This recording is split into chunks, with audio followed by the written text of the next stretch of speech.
O trânsito de líquido entre os vasos e os tecidos é fundamental na manutenção da saúde e funcionalidade dos sistemas. Caso estes equilíbrios se alterem, pode ocorrer a formação de edemas, cuja formação entenderemos melhor neste vídeo do Fisiologia Humana.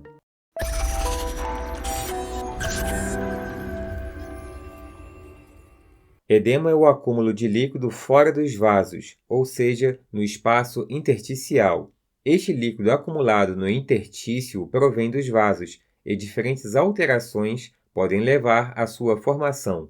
Para entendermos a formação dos edemas, é primeiramente necessário compreendermos as forças de Starling. As forças de Starling descrevem o fluxo de um fluido através de uma membrana semipermeável, e foram descritas por Ernest Starling em 1896. Um conceito simples que também é fundamental ser compreendido é que os vasos arteriais vão se dividindo progressivamente até gerar vasos muito finos, chamados de capilares. É através da parede dos capilares que se dá o trânsito de líquido entre os vasos e o intertício. Mas quais forças influenciam o trânsito de líquido entre essas duas regiões? Descobriremos isso voltando a nossa atenção para as forças de Starling. Para isso, observe esta equação. Fique tranquilo, é um conceito matemático muito simples. Nela, vemos que o movimento do líquido é determinado por três grandezas: a permeabilidade vascular, a pressão hidrostática e a pressão oncótica, também chamada de pressão osmótica ou coloidosmótica. Antes de prosseguirmos na equação de Starling, é importante uma breve definição do que significa cada uma dessas grandezas. A permeabilidade vascular é o quanto a parede do vaso é permissiva à água e é relacionada ao número e ao tamanho dos poros nos capilares, bem como pela quantidade de capilares pelo qual o sangue está fluindo. Em condições fisiológicas, a permeabilidade é constante.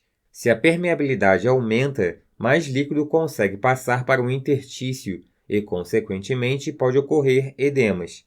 A pressão hidrostática é a pressão que um líquido faz em um determinado recipiente. No caso vascular, é a pressão que o líquido faz na parede do vaso. E, por fim, a pressão osmótica tem relação com a osmose. Observe abaixo o recipiente em formato de U. Um dos lados possui somente água pura, enquanto o outro possui água com sal. A água naturalmente passa do local onde está mais concentrada para onde está menos concentrada, portanto, do local onde está pura para onde está com sal. Isso é a osmose, mas veja que conforme a água passa para o lado da água com sal, a coluna de água aumenta, exercendo pressão sobre a membrana no meio do compartimento. A pressão necessária para interromper a osmose é chamada de pressão osmótica. Assim podemos perceber que quanto mais sal tiver na água, maior será a pressão osmótica. Com todos esses conceitos em mente, agora somos capazes de destrinchar a equação de Starling. Vimos que a permeabilidade, o Kf, é constante, ao menos que haja alguma alteração na permeabilidade vascular.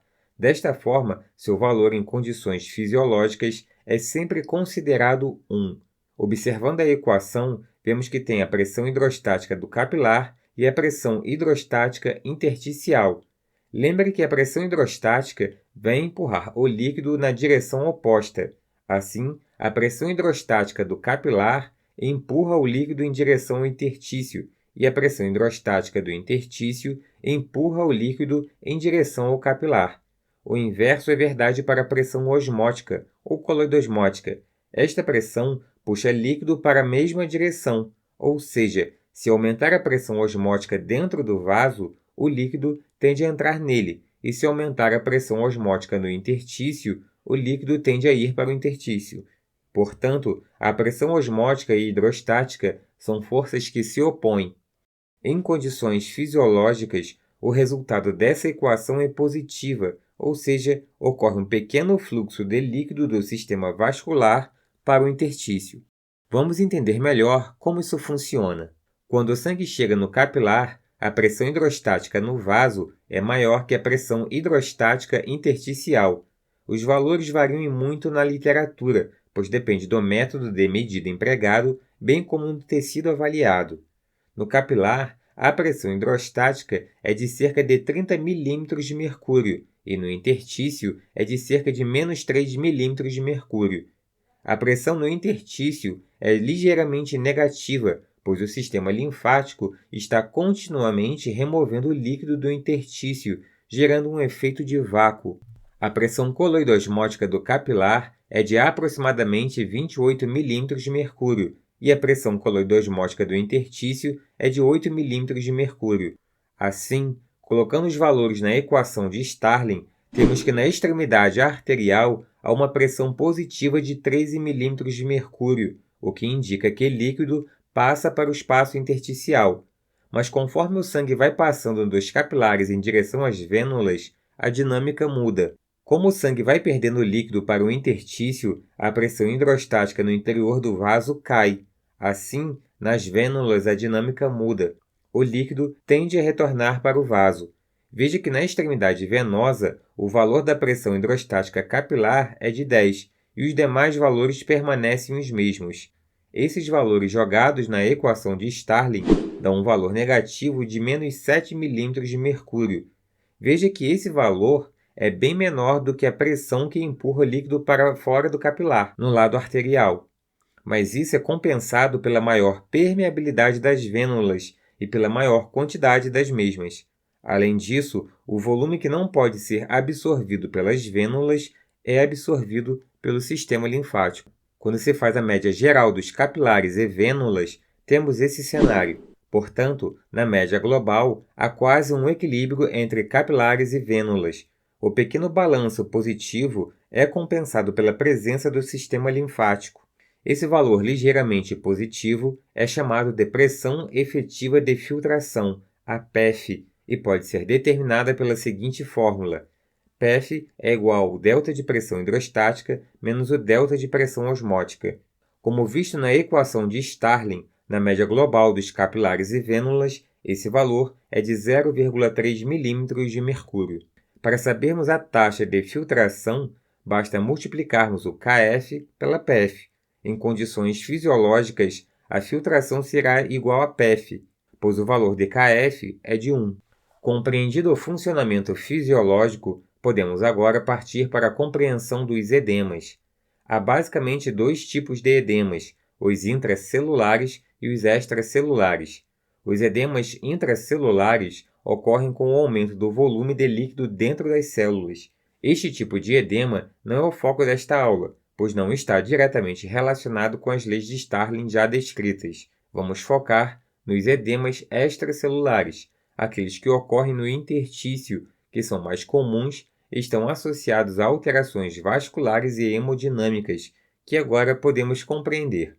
Há dois tipos principais de edemas extracelulares: os linfedemas, ou edemas linfáticos, que ocorrem em virtude do sistema linfático não conseguir drenar o líquido intersticial, e os causados pela filtração capilar excessiva. 3 são os mecanismos que podem levar à filtração capilar excessiva: aumento da permeabilidade vascular, aumento da pressão hidrostática capilar e a diminuição da pressão coloidosmótica plasmática. Vamos ver alguns exemplos envolvendo estes mecanismos. Se a permeabilidade vascular aumentar, logo mais líquido escapará para o intertício. O aumento da permeabilidade vascular pode ser causado por toxinas como as causadas por picadas de animais peçonhentos, reações imunológicas que levam à liberação de histamina, infecções bacterianas, isquemias prolongadas e queimaduras. O aumento da pressão nos capilares leva ao aumento da pressão hidrostática, favorecendo que mais líquido flua em direção ao intertício. Pode, por exemplo, ser causada por retenção de líquido, como ocorre na insuficiência renal. Também pode ser causada pelo aumento da pressão venosa, como ocorre na insuficiência cardíaca, onde, pelo fato do coração não conseguir bombear adequadamente o sangue, faz com que ele acumule no sistema venoso, aumentando a pressão hidrostática e levando aos edemas.